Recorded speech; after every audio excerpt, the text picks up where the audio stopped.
Hey YouTube, Bob here. Welcome to the next installment in my Nintendo Unboxed playlist. And this video is actually part 4 of my DS series of unboxings. In this one we're going to take a look at the Nintendo 2DS, which released in 2013, and the new Nintendo 2DS XL, which released in 2017, about 4 years later. And this has always kind of struck me as kind of interesting, this line of products here, the Nintendo 2DS. In my opinion, it's kind of contradictory to Nintendo's whole philosophy about the glasses-free handheld gaming that they were trying to push. But I think along the lifespan of the Nintendo 3DS, they realized that their fan base was really just more interested in having quality games. And the Nintendo 3DS, and by extension 2DS, is certainly known by having a superb library of hundreds, if not thousands, of quality titles.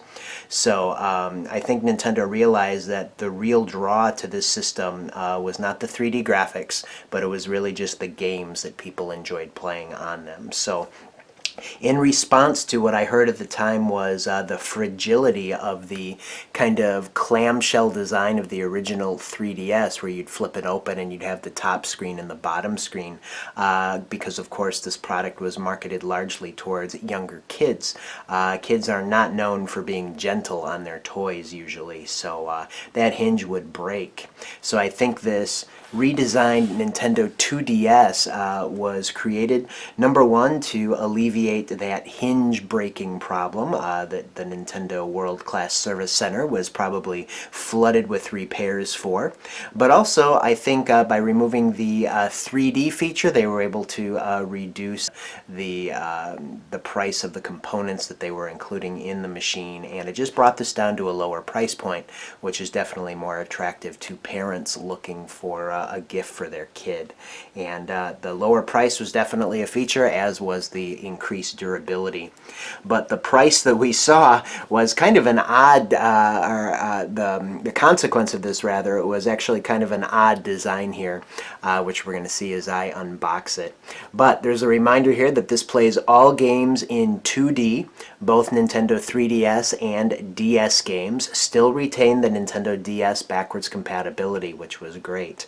But you could only play in 2D, which again, for younger kids, as I'm talking now, I'm remembering, for kids under the age of 7 whose eyes were still developing, they did warn that the 3D effect may not be good for developing eyes. So that's another reason why I believe this product was willed into existence by Nintendo, as strange as it may seem. But here we have, again, just very simplistic packaging. I have the blue variant here. When this first released, I think you could get a red and a blue. I opted towards the blue. And then on the back we see some similar design cues to what we saw in the previous Nintendo 3DS packaging, kind of touting all of the software that came in the OS already. So this says, the best of two worlds. Nintendo 2DS system brings the power of two systems together into a single, affordable package. Play all games, both Nintendo DS and Nintendo 3DS, in 2D. Connect with friends, other players, and wireless hotspots using the wireless Street Pass and Spot Pass communication modes to unlock exclusive content for games and download other entertainment. From games to photos and beyond, Nintendo 2DS is the ultimate 2D gaming experience. And then in bold here it says, Nintendo 2DS is a 2D system that plays all Nintendo DS and Nintendo 3DS games. Nintendo 2DS is only capable of 2D display. So they pretty much distilled this entire paragraph into two bold sentences right here, just so there's no confusion that the 3D capability is not a part of this system here. But pretty much everything else is. You have the dual screens, you have the 3DS OS that has all this baked-in functionality here with the software. The only thing that's really strikingly different is the absence of 3D and, of course, the design, which we're going to take a look at now. So this one doesn't appear to have any clear stickers on it, so you just pull the flap back and then you can open the top. And then you're greeted with another piece of cardboard that you fold down, and you see right away the AC adapter and the documentation. So let's ask for gravity's help here. There we go. Get everything out there, and I think if I lift this up, will the AC adapter be on the ground? No, it's actually tucked in there in a little pouch, so we will see that. So here's all of our documentation. Still pretty robust. They were trying to cost cut at this point since the 3DS had already progressed quite a bit in its life cycle, but still get quite a bit of documentation here. You've got your invitation to register the hardware on Club Nintendo for your Club Nintendo points. You've got your AR cards, because this still did work with the augmented reality games, even though you couldn't play them in 3D. And then you have your instruction manual, Nintendo 2DS, or excuse me, operations manual, and of course in 3 languages, English, French, and Spanish. So if we take a look at it, it looks like things have gone from color to black and white. Another cost-saving measure that we commonly see throughout the lifespan of a console here. So the 3DS had already established itself at this point. People knew what it was. They were just looking for different versions of it to fit their price point and to fit their needs. So again, I think by and large this one was intended for the younger child. No 3D capability and a little bit more durable. However, there's a little bit of contradiction as far as that durability goes, and I'll bring that up as we take a look at it here. But the 2DS is kind of tucked in here in a plastic bag. Let's see if I can, there we go. This is kind of a different plastic bag than I'm used to. It's very thick plastic, but if you take a look at it, it's very reminiscent of the baggies that Nintendo Entertainment System games came in. It's just about the exact same size, and it's got the hole in the middle there.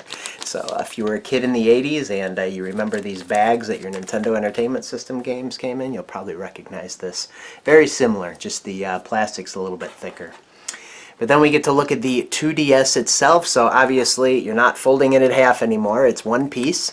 And when it came out, it was kind of criticized because of its wedge shaped as it gets thicker towards the top, as being kind of like a doorstop. You know, you just stick it under a door and then the door would hit right here and it wouldn't be able to open anymore. So this is lovingly referred to as the doorstop.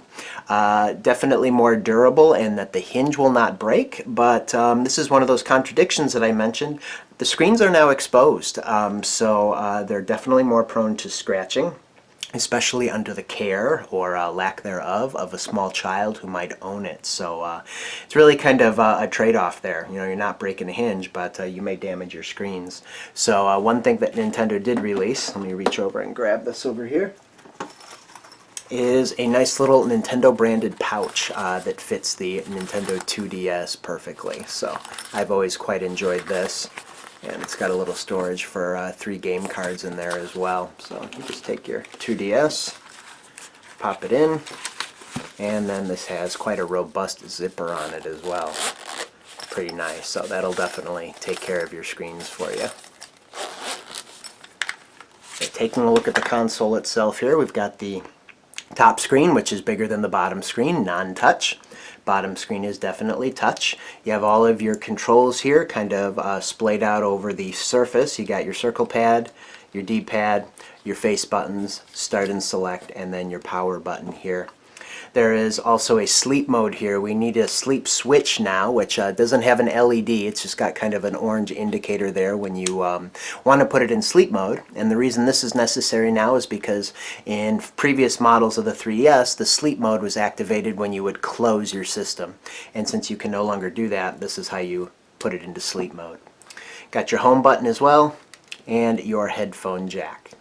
So most of the things are now on the front panel of the system.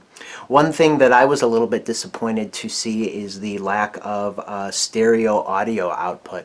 The speaker is now relegated to one firing in the upper left-hand corner of the system instead of 2, one on either side of the screen. So that was a little bit of a disappointment with this model. But as weird as it is, as strange of a shape as it is actually quite comfortable to hold, even though the buttons, in my opinion, are still way too cramped. You can push all of them just by putting your thumb over them. But that's typical to pretty much all 3DS and 2DS hardware. So if we flip it over to the side here, we've got our volume slider. holes for your lanyard. Along the top here you've got your L and your R triggers, which again are shutters for your camera, and they're actually kind of contoured there. They fit very nicely kind of in the crook of your index finger when you're holding it, so it's kind of a nice feel there. You've got your one camera on the top here, and on the back you've got your two cameras. Card slot and infrared blaster for wireless communications with other 2DS or 3DS systems. And here's your AC adapter port that goes with this adapter that also came with the Nintendo 3DS and I believe the DSi before it. And let's see here, this is kind of a nice aesthetic just with the blue band, which actually turns out to be the housing for the stylus. So you've got a nice robust stylus there that matches the color of the console, which oddly enough is really only around the sides. I think again maybe they were trying to go with that philosophy as they didn't want to distract from, can't use the 3D graphics as an excuse now, but just the graphics on the front. You made it all black so that what was ever displaying on the screen, that was what stood out rather than a color on the face of it. So you don't get your color on the face, you get it on the side as kind of an accent. But you turn it over here, you've got your SD card, which the 2DS did come with an SD card. I believe this is the original one. And they give you a Samsung 4 gig SD card. And then again on this side you've got your holes for your lanyard if you decide you want to hook a lanyard up to it. So this is the Nintendo 2DS released in 2013, a more inexpensive and arguably more durable solution for parents looking for a version of this product for their kids. But 4 years later, Nintendo would come up with the new Nintendo 2DS XL, kind of contradicting its philosophy with the whole clamshell design here, as you see that it is returned. But as part of its new line, it does come with quite a few new features as well. So we'll take a look at that. Well, now that we got all that packaging out of the way, we can take a look at the package for the new Nintendo 2DS XL. And as you can see from the product photo on the cover, the clamshell has returned. However, the 2DS branding remains, so we can assume that, as it says here, plays all Nintendo 3DS games in 2D. Now, one thing that's interesting here, and I'm going to ask for your help in helping me remember this in the comments, is one thing that we're noticing lacking, as it said in the original 2DS, is that it also played Nintendo DS games. So it's no longer mentioning that on the package here, and I don't know if that's because this hardware is not capable of playing Nintendo DS games, or if it's because Nintendo was no longer selling DS games at this point. They just did not put it as an advertising feature here. So help me remember that in the comments. I don't have a battery in this right now, so I wouldn't be able to fire it up. So I will charge you guys with reminding me about how that worked.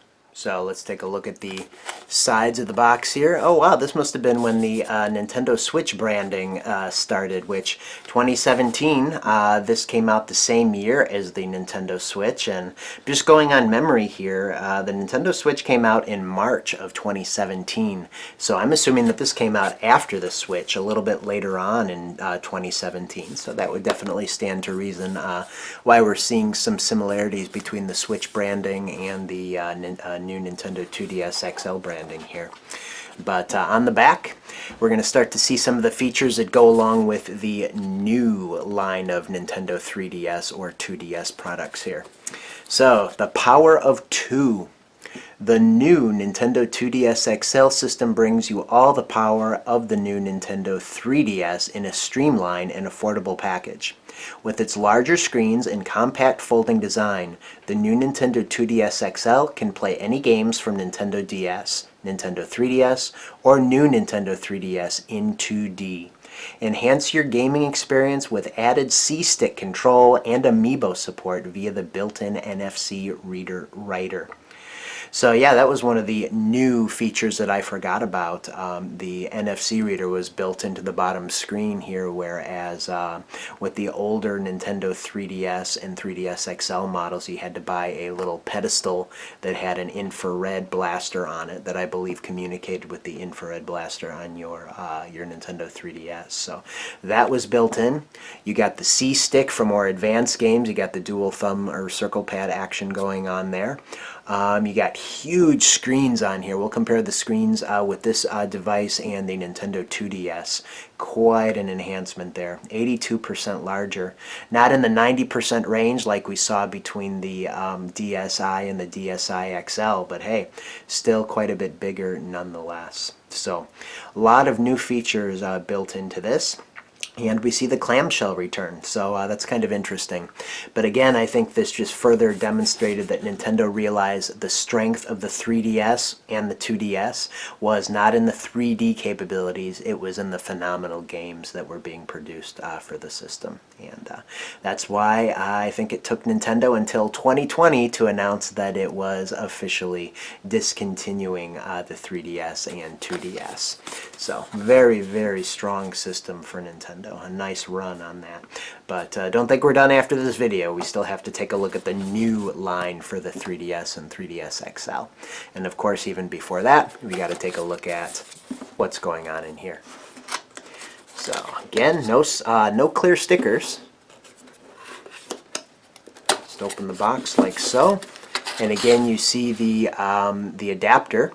Which is interesting because a huge criticism of Nintendo was when they were putting out the 3DS XL, the new Nintendo 3DS and the new Nintendo 3DS XL. I believe that neither of those came with an AC adapter because Nintendo, thought, and, from an ecologically sound perspective, that a lot of people already had them and that there was no need to further thrust more of these into the world, but apparently they went back on that decision.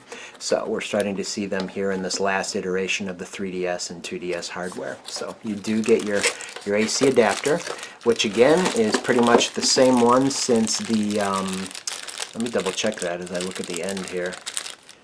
Yeah, it looks like the same. Although you guys are the experts, I don't have the nostalgia for this system that I do for other ones, so you guys may know better than I do. I can tell you that the printing on here looks a little bit different. So I do believe this is the same AC adapter that was used throughout all iterations of the DSi through the 3DS and now the 2DS. But at least you got one in the box. And then pretty much just a filler piece of cardboard in there at the bottom. And then you pull out your tray. There's our filler cardboard, and then you get the 2DS in its little cardboard box here, or its little cardboard tray, and oh my goodness, wow. All you get really is a quick start guide.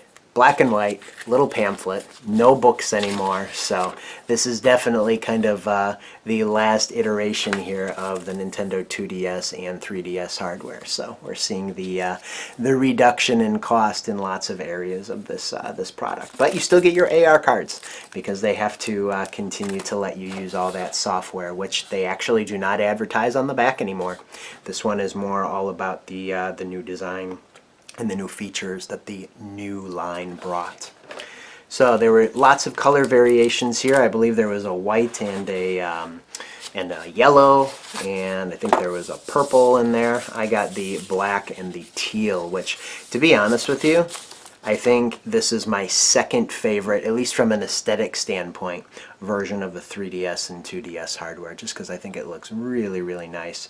Very rounded edges here. I like that the color is an accent, and this texture here with the stripes on the top is a really nice touch. My criticism of it, though, is it feels very cheap, especially the buttons. This volume slider on the left-hand side in particular feels really cheap, but it does have a clickable off position, so there's that. But if you take a look at the sides here, this is a little bit different. There's a panel that you pull back and it exposes the game card slot and your SD card, which by now it's not mini, it's actually micro. You got a Lexar 4 gig micro SD card there. So that shares this little compartment along with your game card. And again, if you feel so inclined, either from memory or by, you know, throwing games in your own system, let me know if this is backwards compatible with DS games, because I don't remember. So you close that back up, and you've got your headphone jack right here. And then this curious thing is one of my criticisms of this version of the hardware. The stylus goes in this way, which is convenient because, you know, that's kind of where your hand is positioned. It's not quite as convenient as on the right-hand side, but this will still work. But the size of it, oh my goodness, it is like a pencil that has been way, way over sharpened. So it is very small if we compare it to the stylus for the original Nintendo 2DS here. Let me find it. There we go. Let's see what the difference is. Quite a difference. Yeah, it's almost half as long there. So definitely a negative in my opinion. But I think at this point, not quite as many games were using the touchscreen or would require a stylus for it. So I think the stylus was not quite as used by the time the system came out. So maybe that's how they justified it. Something else that's different too that I don't really appreciate quite as much as the earlier versions of the 3DS is that these are the speakers right here. At least you got your left and your right separation back, because you didn't have that with the 2DS with the single speaker on the upper left there. But I really did prefer it where the speakers were flanking the screen. I thought that was a nice touch. But you can still hear it, and your hands kind of block it a little bit. The audio is going to play right into kind of the fleshy part of the base of your thumb, unfortunately. But you still get stereo separation. Got your power button there, and then some indicator lights for charging and your Wi-Fi. Along the right-hand side, nothing much to speak of. The back, nothing much to speak of either, except your two cameras. Along the top, you got your IR blaster and your charging port. And then as part of the new line of Nintendo 3DS and 2DS hardware, you get your additional shoulder buttons. You got your ZL and your ZR, along with your standard L and R, which also, as always, function as your shutter for the camera as well. So, nice little Nintendo brand right there. That's a nice touch. You flip open the system and wow, very, very nice. Huge screens. As they said, 82% bigger than the original 2DS, and you can definitely see that there. So, very nice aesthetic. Little cheap feeling. One thing that I do like quite a bit though is the buttons are a lot more spread out. I think as far as the face buttons go, this is my favorite version of the 2DS, and maybe even, you know, as far as the buttons perspective goes, the 3DS, because there's definitely some more room there for your thumb. And you got your circle nub here, and then the standard circle pad, power button, and then your D-pad. And I'm having a memory lapse here. Ah, never mind. No, I made a mistake here. That's why I thought I was having a memory lapse. I'm like, where's the home button? This is the home button right here. And then your power button's down here. So I mistook those two. So, been a while since I used this, and I didn't even really use it a whole lot because I was using my 3DS XL as my main go-to system at that point. So, but yeah, I think the buttons have a nice, much nicer feel here. So this is one of my favorite ways to play the games that don't require 2D, because I was one of those people who actually did appreciate and enjoy the 3D features of the 3DS. But there you have it. You've got the new 2DS XL from 2017, Nintendo's last iteration of the 3DS or 2DS hardware. And then 4 years before that, in 2013, we had the 2DS. A curious version, kind of looked like a doorstop, but definitely understandable why Nintendo took that route. So even though we've seen right now the last hardware iteration of the 3DS and the 2DS in the form of the new Nintendo 2DS XL, we still have to take a look at the new Nintendo 3DS and new Nintendo 3DS XL. So stay tuned for that video, and in the meantime, take it easy, enjoy yourselves, and you'll see me in that one.